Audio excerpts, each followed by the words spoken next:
천사의 아침 방문을 찾아오신 여러분을 환영합니다. 오늘도 아침 예배 말씀으로 믿음과 위로의 시간을 갖게 되길 바랍니다. 성도 여러분 안녕하십니까? 오늘도 아침 예배에 찾아오신 모든 성도님들을 진심으로 환영합니다. 오늘은 목사님께서 특별한 말씀을 준비해 주셨습니다. 바울의 인생의 마지막 장면에 대한 말씀 2부의 말씀입니다. 네로 황제 앞에 선 바울은 과연 어떤 말로 복음을 전하게 될까요? 오늘 말씀을 꼭 들어보시길 바랍니다. 이제 기도하겠습니다. 하늘에 계신 아버지, 우리에게 말씀으로 양심을 씻을 수 있는 귀한 시간 허락해 주심에 감사드립니다. 이 시간을 통해서 우리의 마음이 먼저 하나님께 바쳐지길 원합니다. 우리의 생각과 감정을 주관하여 주시옵시고 말씀 속에서 주님의 뜻이 무엇인지 발견할 수 있도록 인도하여 주시옵소서. 오늘도 말씀을 전하시는 목사님께 새 힘을 허락해 주시옵시고 권면을 받는 모든 성도들이 하나님께 영광 돌릴 수 있도록 인도하여 주시옵소서. 예수님의 이름으로 기도드립니다. 아멘. 안녕하십니까? 오늘은 바울의 인생 마지막 장면 두 번째 시간을 갖겠습니다. 디모데후서 4장에는 바울과 네로가 서로 얼굴과 얼굴을 마주 대하는 장면이 나옵니다. 극도의 이기심과 교만의 생애를 살아온 네로 황제와 또 자기를 부인하고 모든 것을 바쳐서 희생의 길을 걸어온 이 바울이 로마의 법정에서 만났습니다. 네로는 황제이고 바울은 죄인의 입장으로 만난 것입니다. 하나님께서는 위대한 종 바울을 통해서 네로 황제에게 복음을 받을 수 있는 마지막 기회를 베푸신 것입니다. 오늘도 Act of Apostle, 사도들의 발자취라는 책을 읽으면서 함께 말씀을 묵상하도록 하겠습니다. 헬라인들과 로마인들 가운데는 피고가 재판장 앞에서 자신을 위하여 변호할 변호인을 고용할 특권이 허락되는 것이 한 습관이었다. 자, 로마 시대는 변호사를 고용할 수 있었어요. 그건 이 피고, 죄를 범한 사람의 권리입니다. 이런 변호인은 힘있는 논증과 열렬한 웅변 혹은 간청과 기도와 눈물로써 흔히 죄수에게 유리한 결정을 얻게 하거나 혹은 이 일에 실패한다 할지라도 형벌의 혹독성을 경감시키는 데 성공했다. 오늘날 변호사와 비슷한 역할을 하죠? 그 당시에 그런 변호사가 있었다는 것입니다. 바울이 이 변호사의 도움을 받았을까요? 받지 못했습니다. 자, 계속해서 읽어보죠. 그러나 바울이 네로 황제 앞에 소환되었을 때에는 아무도 감히 그의 변호인이나 대변으로 나서는 사람이 없었다. 아니, 황제가 지금 기소해서 황제가 지금 바울을 잡으려고 하는 거예요. 그럼 누가 감히 그 앞에서 변호사로 자청하겠어요? 아무도 무서워서 나타나지 않는다는 것이죠. 그에게 가해진 비난이나 그가 자신을 변호하기 위하여 간청한 논증의 기록을 보관할 친구도 없었다. 로마에 있는 그리스도인들 중에 이 시련의 때 그의 곁에 서려고 나온 사람은 아무도 없었다. 바울이 혼자 그 고독과 외로움의 길을 걸어갔다 하는 것입니다. 바울은 그런데 이런 자신의 상황을 이 디모데에게 전하는 것입니다. 내가 지금 어떤 입장에 있다 하는 것을 디모데 후서에 바로 그 기록이 있는 것이죠. 디모데 후서 4장 16절부터 17절입니다. 내가 처음 변명할 때 나와 함께 한 자가 하나도 없고 다 나를 버렸으나 디모데가 이 편지를 읽었을 때 얼마나 마음이 아팠겠어요. 자기가 그 존경하는 바울, 그 사도 바울이 그 어려운 상황에 있었는데 그 로마에 있는 사람들 중에 아무도 함께 하지 않았고 아무도 변호를 해주지 않았다는 이 기록을 봤을 때 얼마나 이 디모데의 마음이 아팠을까요? 다 나를 버렸으나 저에게 허물을 돌리지 않기를 원하노라. 이것이 바울의 신앙이죠. 원망하지 않겠다는 것입니다. 주께서 내 곁에 서서 나를 강건케 하심은 나로 말미암아 전도의 말씀이 온전히 전파되어 이방인으로 듣게 하려 하심이니 내가 사자의 입에서 건지웠느니라. 성도 여러분, 바울은 지금 이 재판장의 이 장면을 지금 뭐로 보는 거예요? 전도할 수 있는 기회로 보는 거예요. 엄청난 핍박과 환난이 오는데 바울은 이것을 전도의 장면으로 보는 것입니다. 마지막 환난이 일어났을 때 성도들에게 엄청난 무서운 핍박이 쏟아질 때 늦은 비 성령을 받은 사람들은 그 장면을 복음이 전파될 수 있는 마지막 기회로 보고 들어가는 것입니다. 이 네로 황제의 권력은요, 우리가 상상할 수 없는 수준입니다. 절대 권력을 갖고 있었어요. 말 한마디면 법입니다. 우리가 이 네로 황제가 어떤 권력을 갖고 있었는가 하는 걸 알아야 바울이 입장이 정확하게 이해가 되는 거예요. 네로의 권위를 의심하거나 그의 뜻을 거스를 자는 한 사람도 없었다. 왕들은 그의 발 곁에 네로 황제의 발 곁에 그들의 면류관을 벗어두었다. 강력한 육군은 그의 명령에 따라 행진하였고 그의 해군의 깃발은 승리를 거두었다. 지금 로마의 육군과 해군을 얘기하는 것이에요. 이 모든 군사들이 네로 황제의 말에 의해서 자꾸 움직인다는 것입니다. 그의 조상은 이 네로 황제의 조각상을 말하는 거죠. 조각상은 재판정에 세워졌고 원로원 의원들의 포고나 재판관들의 판결은 네로 황제의 뜻에 반향에 불과하였다. 네로가 원하는 대로 재판을 한다는 거예요. 지금 수백만 명이 그의 명령에 순종하였다. 네로의 명성은 세계를 진동하였다. 그를 불쾌하게 하는 것은 재산과 자유와 생명의 손실을 의미하였고 그의 얼굴이 찌푸림은 연병보다 더 무서웠다. 네로 황제의 권력이 아시겠죠? 이 네로 황제가 얼굴을 살짝 찡그리면은 옆에서 알아서 다 해주는 거예요. 그냥 죽일 사람은 죽이고 투옥할 사람은 투고 옆에서 다 알아서 해주는 거예요. 표정 하나로. 엄청난 권력이에요. 이 앞에 바울이 쓰는 것입니다. 아무도 이 변호해 줄 사람 없이. 바울이 신뢰한 분이 한 분 계셨는데 그분이 누구예요? 하나님을 믿고 들어간 것입니다. 자, 황제 앞에서 서 있는 이 바울의 모습을 한번 우리가 봐야겠죠. 돈도 없고 친구도 없고 변호인도 없는 노령의 죄수 바울은 네로 앞에 섰다. 황제의 얼굴에는 마음속으로부터의 격노한 감정의 수치스러운 기록이 있었고 이미 이 황제의 얼굴에 굉장히 안 좋은 표정이 있었다는 것이에요. 왜? 로마시가 불탔어요. 그것을 다 이 바울에게 뒤집어 씌워야 돼요. 그러니까 자기 표정을 통해서 자기의 심중을 다 옆에 있는 재판관들이나 원로들에게 다 표현하고 있는 것입니다. 지금 바울의 경험은 빈곤과 극기와 고통의 그것이었다. 그의 원수들이 그를 위협하려고 행한 끊임없는 오전과 잘못된 소문을 퍼뜨리는 거죠. 오전과 비난과 학대에도 불구하고 바울은 두려움 없이 십자가의 깃발을 높이 들었다. 바울이 여기 가서 이 재판장 앞에서 무슨 불을 안 질렀다는 놀라운 논리를 펼치는 게 아니에요. 십자가 복음을 전하는 거예요. 그냥. 왜요? 전도회예요. 전도회. 지금 이 복음을 전하는 전도회로 들어가는 거예요. 그는 주님처럼 그는 겁없는 방랑자였었지만 예수님처럼 바울은 인류를 복되게 위하여 살았다.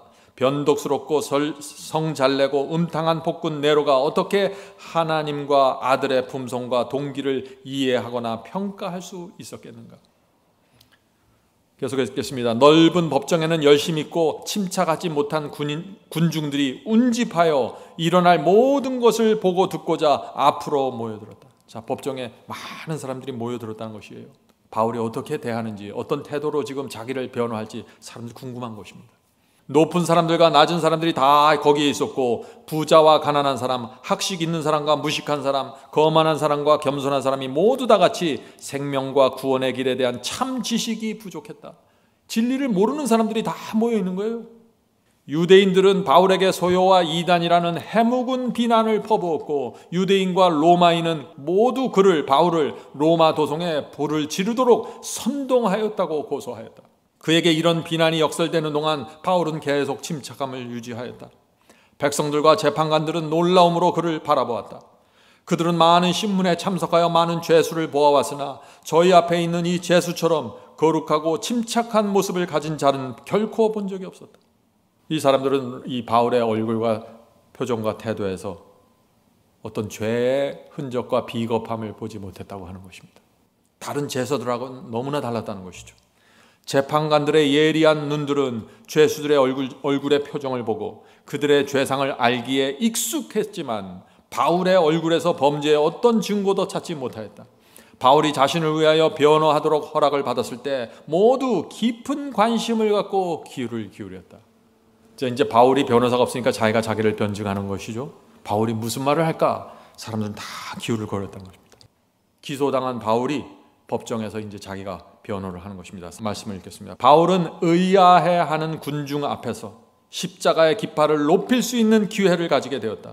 바울이 그의 앞에 모인 무리들 곧 유대인들과 헬라인들과 로마인들과 여러 나라에서 온 사람들을 바라볼 때 바울의 영혼은 그들의 구원에 대한 열렬한 소망으로 분기된다. 참 놀라운 신앙 아니에요? 전혀 이 법정의 분위기와 따로 놀고 있는 거예요. 지금 바울은 그 사람들을 하나의 영혼들로 보는 것입니다.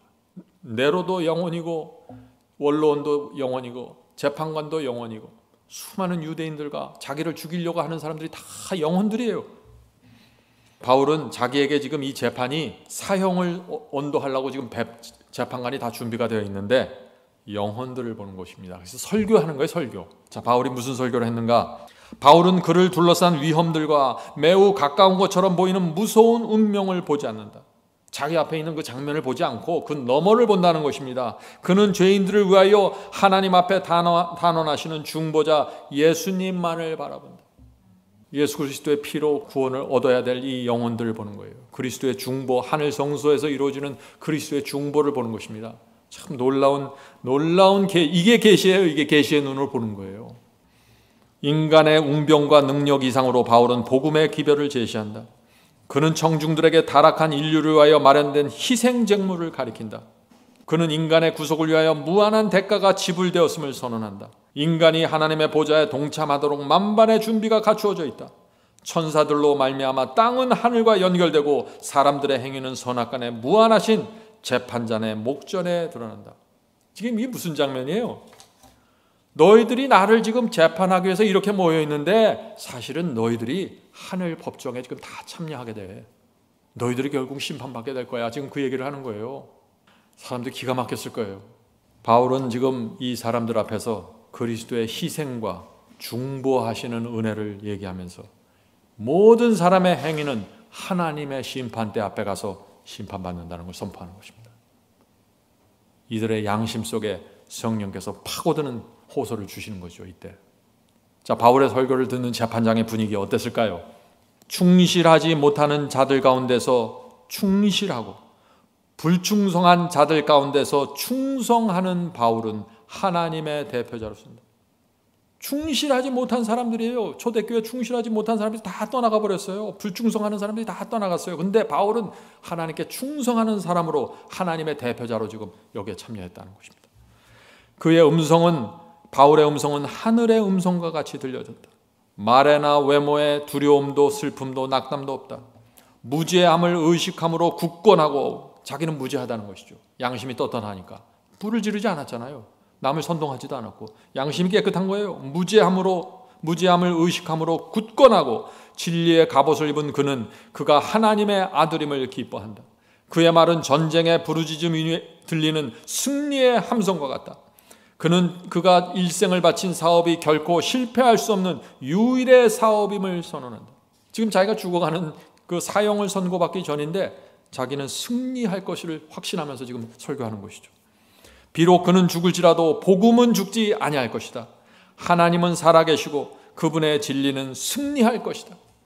성도 여러분, 우리가 이런 신앙을 배울 수 있을까요? 이 바울의 이 모습을 통해서 우리가 하나님의 말씀을 어떤 태도로 받아야 되는지, 진리가 어떤 위치에 세워져야 하는지 잘 봐야 돼요. 본문을 읽겠습니다. 자, 바울이 설교할 때 사람들의 마음속에 어떤 일들이 생기는지 지금 그것을 말하는 것입니다. 바울을 바라본 많은 사람들은 그 얼굴이 천사의 얼굴과 같음을 보았다. 사도행전 6장 15절에 천사의 얼굴과 같은 것을 보았다는 것이죠. 사람들은 전에 이와 같은 말을 들어본 적이 결코 없었다. 그 말들은 가장 완고한 자들의 심금을 울렸다. 진리의 빛을 잘 모르는 사람들이에요. 하나님이 누군지도 잘 몰라요. 우상 숭배하는 사람들이에요. 이 사람들 앞에서 지금 그리스도의 십자가와 중보와 하늘의 심판을 얘기하는데 성령께서 이 말씀을 갖고 그들의 마음을 울리는 거예요. 이것은 인간의 논리가 아닙니다.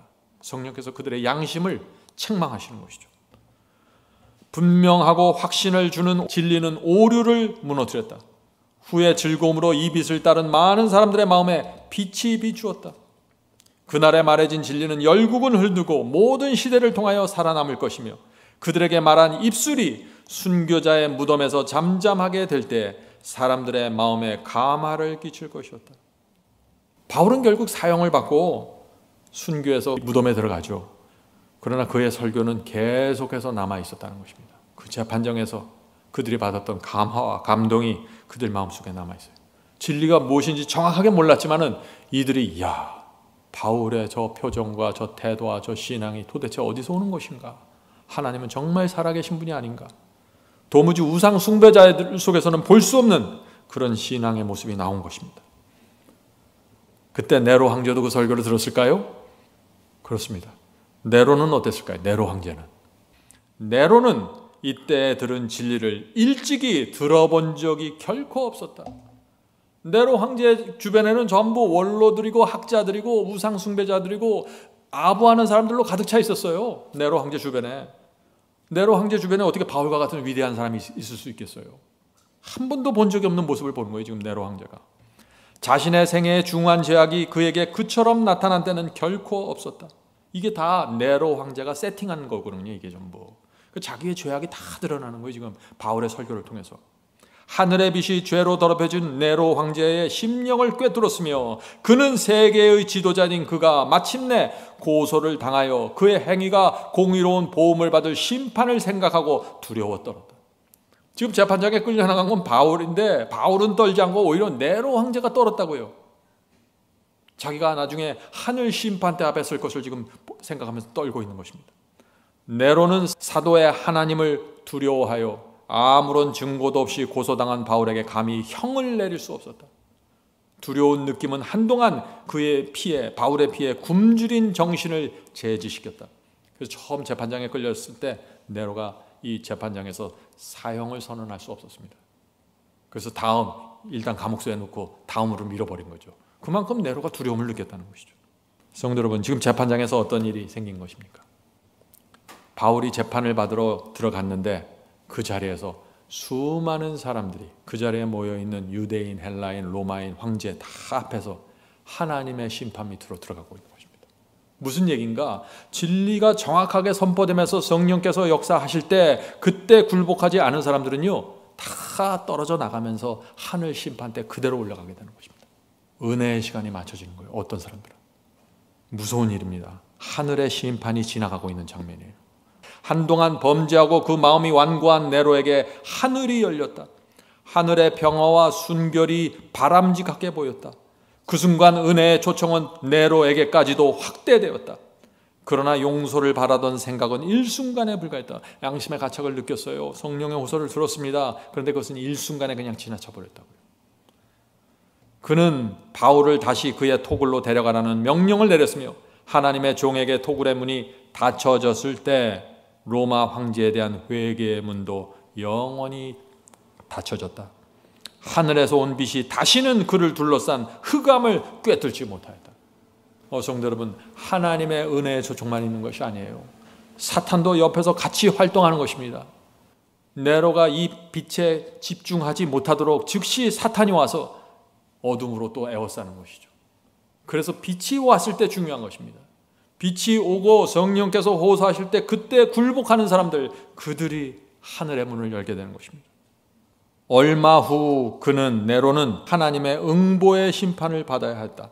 성 안에서 반란이 일어났고, 얼마 후에 로마 이 시내에서, 로마 궁에서 큰 반란이 일어나기 시작했습니다. 거리에는 네로 황제와 그의 모든 지지자들을 죽이려고 하는 분노에 찬 폭도들로 가득 찼으며, 불과 얼마 전만 해도 네로 앞에서 그 아부를 하던 그 많은 사람들이 이제 폭도로 변해서 네로 황제를 죽이려고 지금 달려든다는 것입니다. 그들이 신속히 왕궁에 접근하고 있다는 무서운 소식이 들려왔다. 이 위기의 때 네로는 자신이 신뢰하고 의지할 수 있는 하나님이 없었다. 위기의 순간에 그는 용기를 잃었다. 완전히 비겁하게 된 네로는 수치스럽게 또 도성에서 도망하여 몇 마일 떨어진 시골 별장에 피신하고자 하였으나 헛되었다. 그의 은신처는 얼마 후에 발견되었으며 추격하는 기마병이 가까이 접근했을 때 그는 한 종을 시켜 자신에게 치명적인 상처를 입히게 하였다. 이리하여 폭군 네로는 32세라는 젊은 나이로 죽었다. 성도 여러분, 이것이 마지막 빛을 받은 그 네로 황제도 마지막 기회가 있었다는 거예요. 바울 앞에 섰을 때 그에게 마지막 기회가 주어진 거예요. 그의 인생에서. 그걸 놓친 것입니다. 그 강력한 성령의 호소를 들으면서까지. 바울이 자신의 생애를 돌고 마지막 나가는 그 법정에서 얼마나 집중해서 설교를 했겠어요. 놀라운 확신으로 설교를 했을 것입니다. 그 엄청난 성령의 감동을 거절하면서 최후 이 네로 황제의 마지막이 들어간 것입니다. 성도 여러분, 우리 사람은 어차피 한 번은 죽습니다. 그런데 바울처럼 죽을 수도 있고 네로 황제처럼 죽을 수도 있다는 것입니다. 또 바울을 떠난 그 동역자들처럼 세상을 사랑해서 바울을 떠난 그 사람들처럼 살다가 또 죽을 수도 있는 거예요. 우리가 이 세상을 어떻게 살아야 될까요? 정말 이 바울의 마지막 장면을 살펴보면은 아주 진리가 분명하게 드러나게 됩니다. 우리가 어떤 신앙을 해야 될지. 오늘도 주께서 우리의 발길을 인도하시고 감사와 충성으로 살게 되길 간절히 바랍니다. 이제 기도하겠습니다. 하늘에 계신 아버지, 바울의 인생의 그 마지막 장면에서 참된 신앙을 배울 수 있도록 도와주시옵소서. 충성이 없는 이 세상에서 하나님께 충성하는 신앙을 받길 원합니다. 신실함이 없는 이 교회에서 하나님께 신실한 신앙을 하게 되기를 소원합니다. 저희를 그렇게 인도해 주시옵소서. 주여, 오늘 함께 예배드린 성도들을 붙잡아 주시고 이 험한 세상에서 하늘이 인정하는 사람으로 살 수 있도록 도와주시옵소서. 필요한 것들을 공급해 주시고 오늘 아침 받은 이 은혜와 말씀을 붙잡고 살아갈 수 있도록 인도해 주시옵소서. 이 모든 말씀 예수님의 이름으로 간절하게 기도드립니다. 아멘.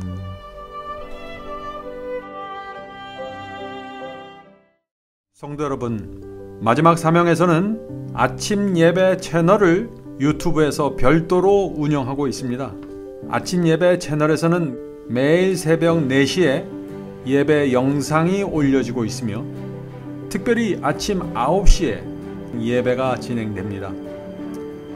아침 9시 예배가 아침 예배 채널의 독특한 특징입니다. 원하시는 분들은 유튜브에서 아침 예배 채널을 별도로 구독 신청하여 주시면 저희와 함께 아침마다 예배 드릴 수 있습니다.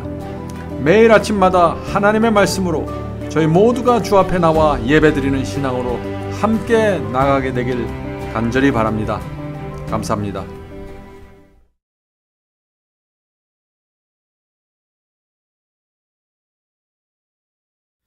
대산을 넘어 한국에 가도 빛 가운데로 걸어가면 주께서 네 버리시기로 약속한 말씀 변치 않네.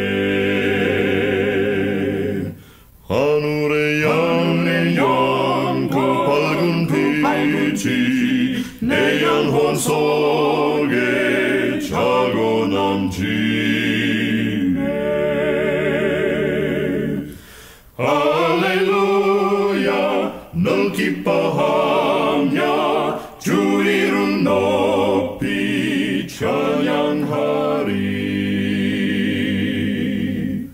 권명한 자비 널 기뻐하며 영원한 장금 목적하고 그 크신 이름 찬양함으로 날마다 빛에 갈아가리.